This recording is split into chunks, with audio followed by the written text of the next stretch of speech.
Hey, what's up everybody?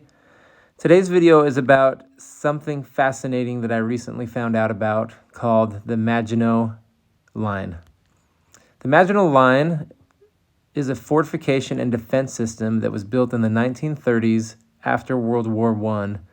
And the ultimate purpose of the line was for the French to be able to prevent or slow down the Germans from invading their country.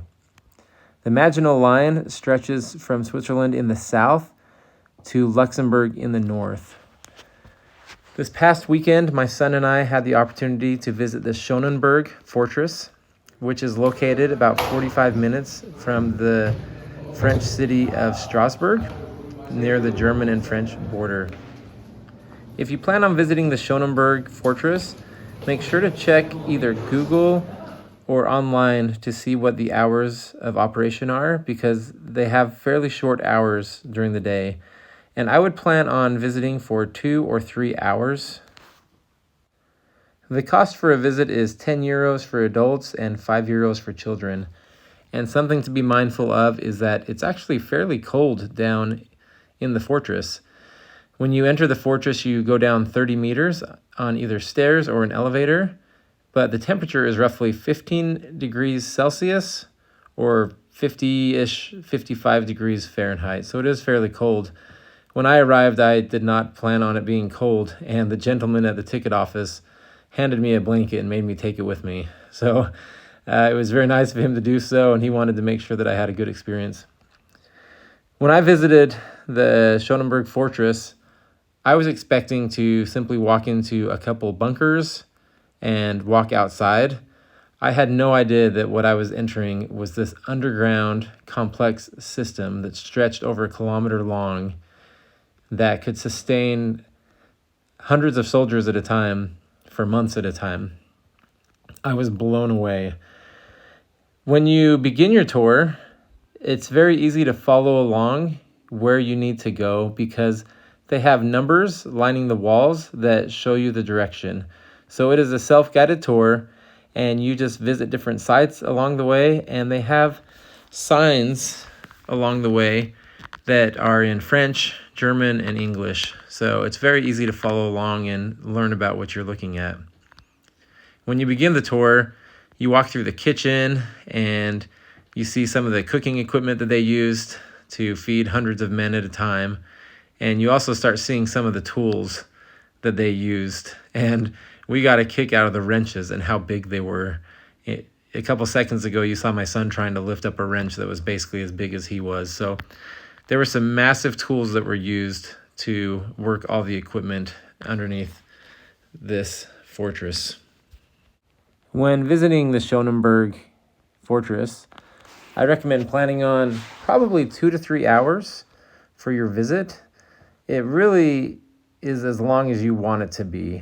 We had fun taking our time and really trying to take in and understand what it must have been like to live down there and to try to understand what was going through the French's minds as they were building out this fortification. So we took our time and had a really good time as we wandered through the halls and all the rooms and tried to learn what this was all about. As we were walking through the barracks, I was trying to imagine what it must have been like to be these men that lived down here for months at a time. In this room, there are 36 beds. There were 3 different levels, and so the men were sleeping pretty close to each other, and it had to have been fairly uncomfortable and noisy sleeping with that many men in a room. I'm sure there was a fair bit of snoring going on, and I bet you it was really hard to sleep down there. So I tried to imagine what it must have been like, and I'm sure it was difficult. Life probably was not the easiest down there, especially in the 1930s. As you can see, there's also a first aid section. This room right here was built to be able to do any operations if anybody got hurt. After you have visited the kitchen, the barracks, the first aid section, and a couple other rooms, you come across this sign that says that you are halfway through your tour.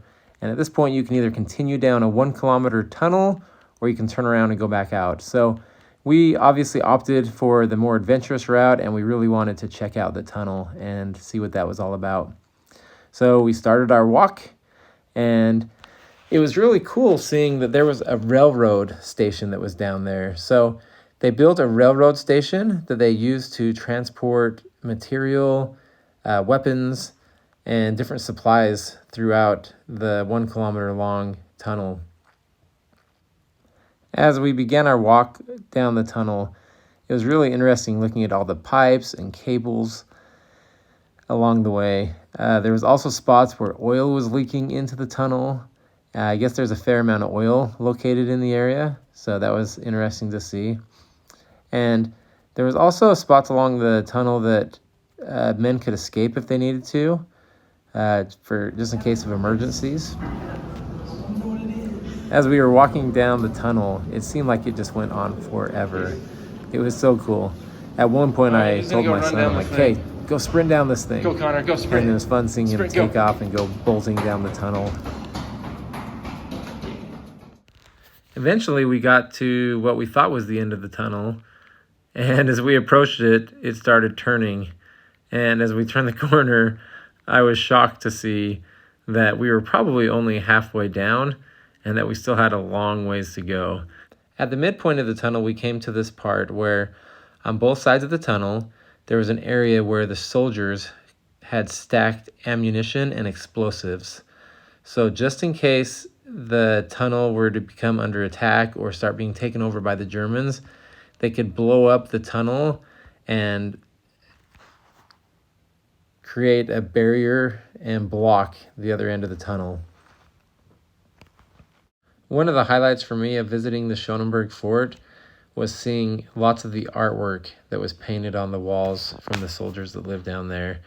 My mom would be happy to see that Mickey Mouse was all over down there, as she is a big Disney nut.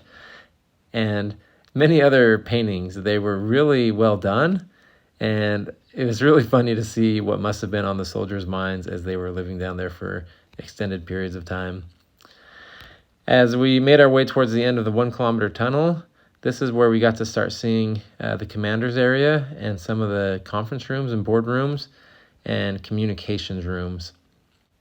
As we learned about the communication and the tactics, we found out that they had periscopes all over in the tunnel areas where they could look up above the ground and try to see any oncoming threats and soldiers. At one point, as we were walking down the tunnels, we decided to pretend like we were French military men. And we start stomping in unison and pretending we're carrying out guns and giving out orders. And it was pretty fun to try to pretend really what it must have been like. And as we were doing this, we got to a certain area where we were pretending like there was enemies. And all of a sudden some noise turned on of some generators, and it kind of caught us off guard, and the timing could not have been better. It was pretty funny. I also enjoyed seeing a skeleton in one of the elevator shafts that they had added for a little bit of humor. At this point of the tour, we started entering the section where they had ammunition and weapons, and also where they showed how they provided power throughout the tunnels with generators. And it was also really interesting to see what the guns looked like above ground. So they had these turrets that would go up above ground, and they could launch 9 kilometers, so very close to the German border. One of the tour guides there made sure to point out that the guns would not shoot into Germany, but just close to Germany. They wanted to make sure that we understood that they weren't trying to fire into Germany. Along the walls, as we were making our way, we came across some paintings that some school children had painted. And I really enjoyed looking at the paintings. They were so good, and they did a really good job of telling the story of the fort and also of the war. As you can see in this picture, some of the weapons that the Germans were using were as tall as my son. They were massive. As opposed to other areas that I visited in Europe where you cannot touch the guns or get close to them or really see what the weapons look like, this was a very hands-on experience where you could really look at all the different types of weapons that were used. You could sit in the chairs, you could spin things around, and it was really educational. You could look down the scopes and the barrels, and we really enjoyed getting a better feel for what those weapons must have been like. When the French would fire the weapons, they would raise their guns up out of the ground, and they could shoot up to 30 to 45 shells at a time. So they would shoot them in the direction of the Germans and then lower those back in the ground. They did not want the Germans to know where they were firing their weapons from. And so they would do several bursts at once, like I said, roughly 30 to 45, and then lower their guns back into the ground. I highly recommend visiting the Maginot Line. It was incredible. I had no idea it was there. And it really is fascinating that the French had come up with this and built such a complex system back in the 1930s.